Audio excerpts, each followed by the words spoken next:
Bonjour et bienvenue dans cette vidéo où je vais vous présenter un petit logiciel qui fait des merveilles pour copier vos fichiers automatiquement ou pour faire des sauvegardes. C'est un logiciel que j'ai découvert il y a une quinzaine d'années maintenant, donc c'est quand même pour vous dire que si je l'ai gardé jusqu'à maintenant, c'est pas pour rien. Donc ce petit logiciel s'appelle Second Copy en anglais et je vais vous le faire voir tout de suite. Il se trouve ici donc avec dans la barre des tâches, puisqu'il s'intègre directement dans la barre des tâches. On le voit ici, voici la petite icône. Donc pour le démarrer, je double-clique dessus et je vais vous faire voir comment il fonctionne. Et puis, si vous intéresse, vous pourrez facilement le télécharger, l'installer. Il est relativement simple.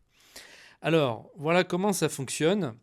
En fait, on crée des profils, comme j'ai ici, des profils pour dire au logiciel ce qu'on veut copier et où on veut le copier. C'est-à-dire que si vous avez plusieurs lecteurs, plusieurs disques durs par exemple, eh bien vous pouvez lui dire le programmer. En fait, c'est ça qui est surtout intéressant, c'est qu'en fait on peut programmer des sauvegardes automatiques, des copies de fichiers, des copies miroirs. On peut absolument tout faire avec ce petit logiciel, on peut tout paramétrer. Donc le mieux, c'est que je vous montre comment faire pour créer un profil et vous allez très vite comprendre. Allons-y. Alors, donc je vais faire un clic droit et je vais faire nouveau profil. Donc là, on me fait deux propositions. On me demande si je veux une configuration rapide pour sélectionner les options les plus souvent utilisées ou une configuration personnalisée pour sélectionner toutes les options possibles. Donc, on va commencer par une configuration rapide pour aller doucement et ensuite je vous ferai voir la configuration personnalisée. Alors, suivant. Voilà, donc ici, on me demande qu'est-ce que je souhaite copier. Alors, quel fichier d'origine je souhaite copier, ou plutôt dossier d'origine. On peut absolument copier ce qu'on veut, c'est-à-dire un dossier complet.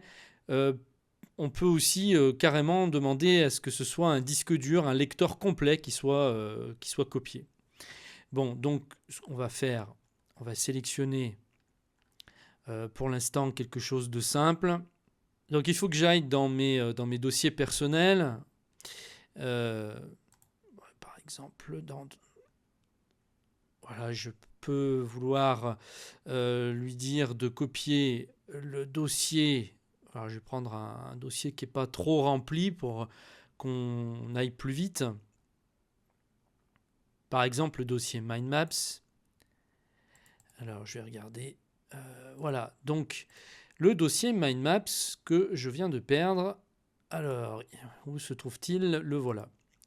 Alors, je peux sélectionner soit le dossier Mind Maps complet, soit je peux sélectionner le sous-dossier qui est dans Mind Maps. Et on va dire qu'on va prendre le dossier complet. Voilà, comme ça, il va prendre tout ce qu'il y a à l'intérieur, même les sous-dossiers. On fait OK. Et là, donc, je vais cocher si je veux inclure les sous-fichiers ou non. Dans le cas où je ne coche pas les sous-fichiers, il va copier uniquement ce qu'il y a dans le répertoire, mais il ne prendra pas justement tous les sous-répertoires et tous les sous-fichiers. Donc si on veut l'intégrale, on laisse cocher par défaut. Ensuite, on fait suivant. Et maintenant, il me demande donc quel dossier de destination je choisis donc pour faire la copie, où est-ce que je veux copier ces fichiers. Alors, eh bien, je vais faire pareil. Je vais chercher dans Parcourir et je vais lui dire. Alors, moi, il faut que je sache, puisque bon, c'est un test. Et ensuite, étant donné que je devrais l'effacer, il faut que je me rappelle simplement où je les mets. Donc, on va le mettre dans le dossier Archives. Pourquoi pas? Et là, je peux donc créer un nouveau dossier Et c'est ce qu'on va faire. Je peux soit sélectionner donc, un dossier qui est déjà existant, lui dire de copier dans le dossier que je sélectionne, hein, ou dans le sous-dossier que je sélectionne. Mais ici, je vais créer un dossier spécifiquement pour ma copie. Donc je vais dans Archives et je fais créer un nouveau dossier. Alors là, il me l'a copié en fait en mettant nouveau dossier, mais je vais le renommer. Hein. Voilà. Et je vais faire test second copy. OK. Voilà. Donc maintenant, on a notre dossier d'origine. On a notre dossier de destination. On n'a plus qu'à faire suivant. Et là, il me demande maintenant si je souhaite programmer ou non ma sauvegarde. Donc ici, il me propose de le faire en manuel. Donc par défaut, c'était toutes les heures. Hein. Toutes les quelques heures. Donc on sélectionne après, mais je vais vous faire voir. Donc on peut sélectionner ici manuel, c'est-à-dire que là, on va le déclencher manuellement. Donc il n'y aura rien qui se déclenchera automatiquement. Hein. Ça sera uniquement quand nous, on décidera de faire la copie du dossier.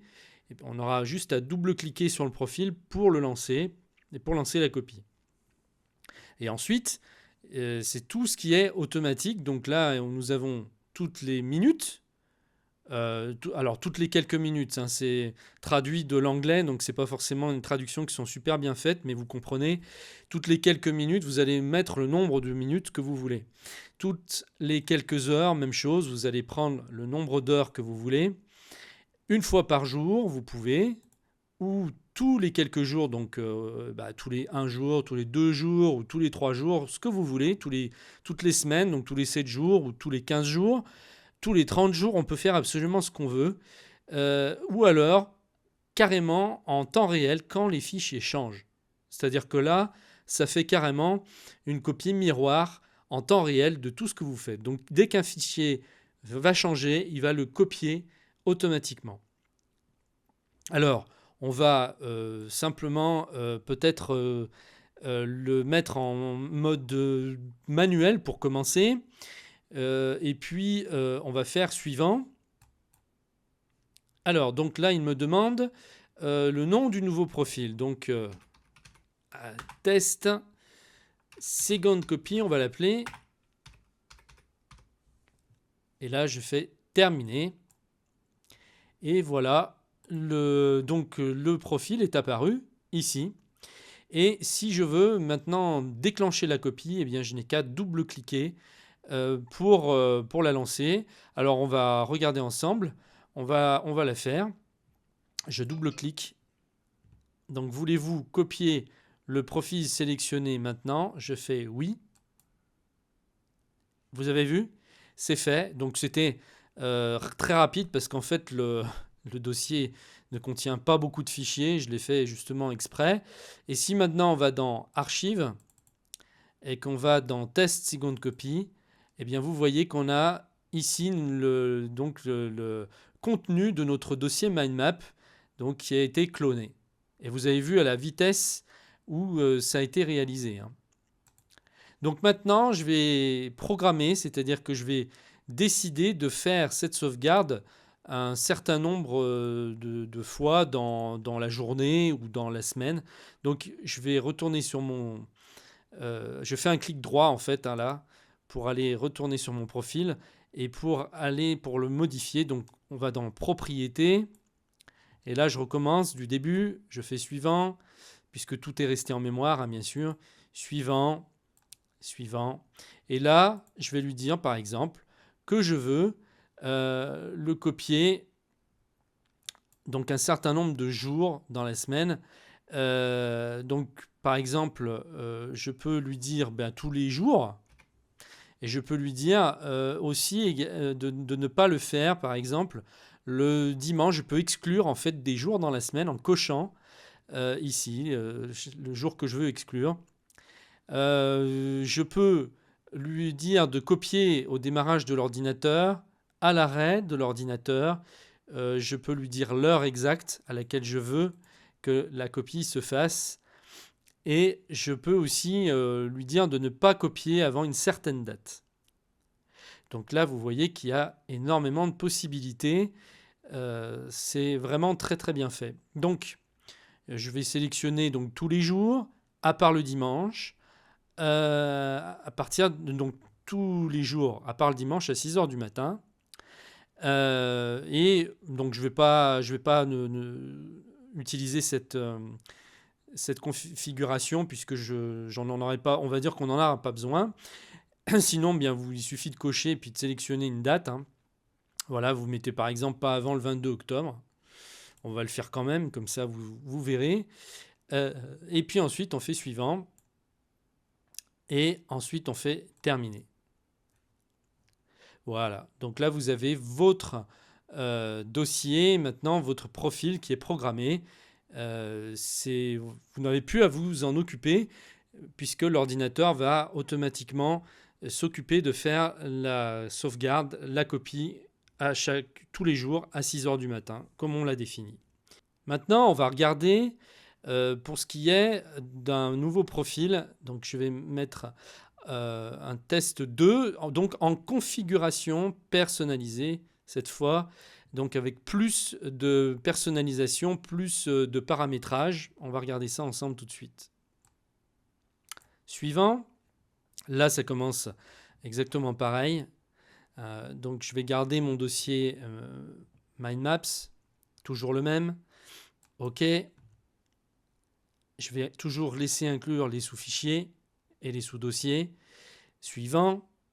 Alors là, je peux lui dire donc tous les fichiers et dossiers absolument par défaut, ou alors je peux sélectionner les fichiers et les dossiers que je souhaite.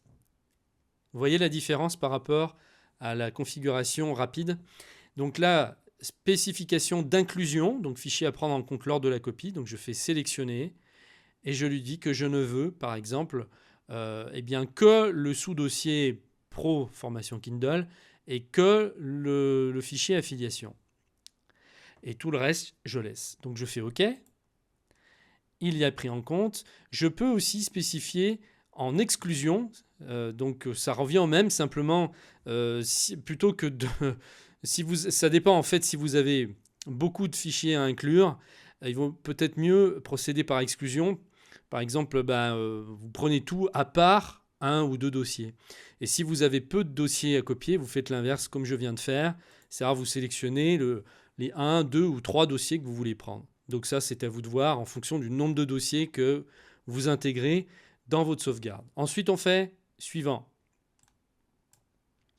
Et donc, on va recommencer. Donc, je vais faire... ici, je suis toujours dans mon fichier archive. Je vais créer un nouveau dossier. Alors, non, là, je me suis trompé parce que je ne voulais pas le... Je vais faire supprimer. Voilà. Je vais me remettre donc dans archive parce que sinon, il m'a descendu il m'a fait un sous-dossier là.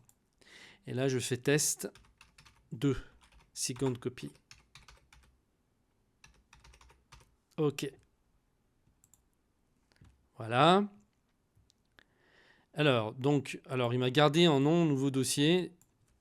Je vais le renommer comme ça parce qu'on peut faire les deux. On peut le faire à partir d'ici. Test 2. Voilà. Suivant. Donc là, ça ne change pas. Hein, vous avez vu comment on procède. Par contre, la fenêtre d'après, voilà ce qui va changer. Ici, on va pouvoir sélectionner le type de copie qu'on veut.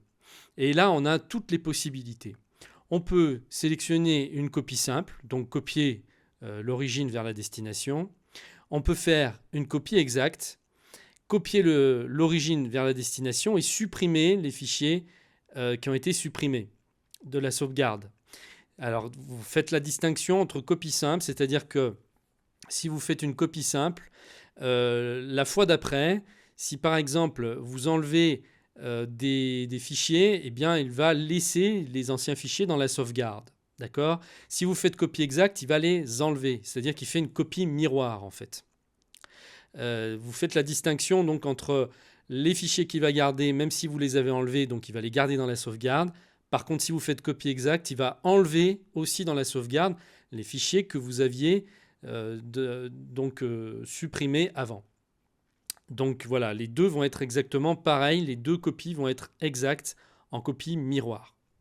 Vous pouvez sélectionner déplacement, donc là, bien, ça ne sera pas une copie, il va déplacer carrément vos fichiers donc d'un endroit à l'autre. Et là, vous pouvez aussi lui dire de compresser l'origine dans un fichier zip, carrément. Hein. On peut faire une compression exacte, compresser l'origine dans un fichier zip et supprimer les fichiers. Donc c'est la même chose qu'ici, mais simplement ça sera dans une version zip, donc compressée. Et ensuite on peut faire une synchronisation, c'est-à-dire que là, peu importe si on change la destination, les deux deviennent à la fois une destination et une origine. Et donc si vous changez l'un ou l'autre, eh bien, il va recopier la modification d'un endroit à l'autre de la même manière. On est vraiment là ici dans vraiment une pure synchronisation. Donc vous voyez qu'il y a énormément de possibilités. Ensuite, on peut encore aller dans les propriétés avancées, vous voyez ici. Donc je ne vais pas sélectionner synchronisation, je vais laisser sur copie simple. Et là, je vais faire propriétés avancées. Et je vais pouvoir lui dire, donc si je veux copier uniquement les fichiers avec un bit d'archivage activé, donc là c'est un petit peu technique, je ne vais pas rentrer dans les détails ici parce que ça serait trop long, mais pour vous faire voir un petit peu ce qui est possible de faire, ce qui peut être intéressant pour vous, parce que ça c'est vraiment très technique, hein, mais ça peut être par exemple de toujours copier les dossiers vides, même si les dossiers sont vides, il va quand même les copier. Il peut aussi comparer les fichiers après la copie. Il peut supprimer les dossiers vides après la copie. Et moi, je vous conseille de cocher supprimer les dossiers vides après la copie. Parce que comme ça, vous aurez vraiment une copie. Si vous prenez par exemple une copie miroir, vous allez vraiment avoir une copie miroir parfaite. Sinon, il va vous laisser les dossiers vides. Les fichiers vont s'en aller. Donc ce que vous avez supprimé va s'en aller. Mais par contre, les dossiers vont rester. Ensuite, on peut lui dire d'ignorer les fichiers modifiés avant une certaine date, ou avec un délai qu'on définit en jours, ou ignorer les fichiers modifiés après une certaine date, ou vous pouvez aussi définir en nombre de jours. Voilà. Une fois que j'ai défini tout ça, on me demande encore donc si je veux ajouter le chemin d'accès de l'origine à la destination, si je veux remplacer les fichiers de destination même s'ils sont plus récents que les fichiers d'origine. Je peux garder plusieurs versions en fait, donc des fichiers supprimés. Ça, c'est vraiment génial pour faire des backups. Par exemple, si vous faites une erreur, eh bien, vous indiquez par exemple que vous voulez garder, je ne sais pas moi, 5 copies, ou vous pouvez monter même jusqu'à 10. Enfin, il n'y a pas vraiment de limite. Donc les 5 dernières modification du fichier que vous avez faite. Comme ça, vous avez un historique de votre fichier. Vous pouvez revenir en arrière. Ça peut être très utile. Par contre, ça prendra plus de place sur votre disque dur, c'est certain. Donc après, c'est à vous de voir ce que vous voulez faire. Maintenant, on va faire suivant. Alors, donc, archive n'existe pas ou est inaccessible. Donc, test 2, voulez-vous le créer? Oui, hein, on va créer le dossier. Donc, hein, voilà. Et donc là, je vais faire test 2. Second copy. Je fais terminer. Et voilà. Mon deuxième profil a été créé. J'ai maintenant mes 2 profils qui sont ici. On peut également donc créer des onglets ici pour classer par exemple les profils. Si on a différents types de profils, ça peut être très intéressant. Je ne vous ai pas tout montré dans cette vidéo, mais j'en referai une autre pour vous faire voir ce qu'on peut faire également sur un serveur distant, puisqu'on peut aussi s'en servir pour faire des copies sur des serveurs distants, donc sur un hébergement web par exemple. Mais je vous expliquerai tout ça dans une seconde vidéo. Je vous remercie de m'avoir suivi et je vous dis à très bientôt. Au revoir.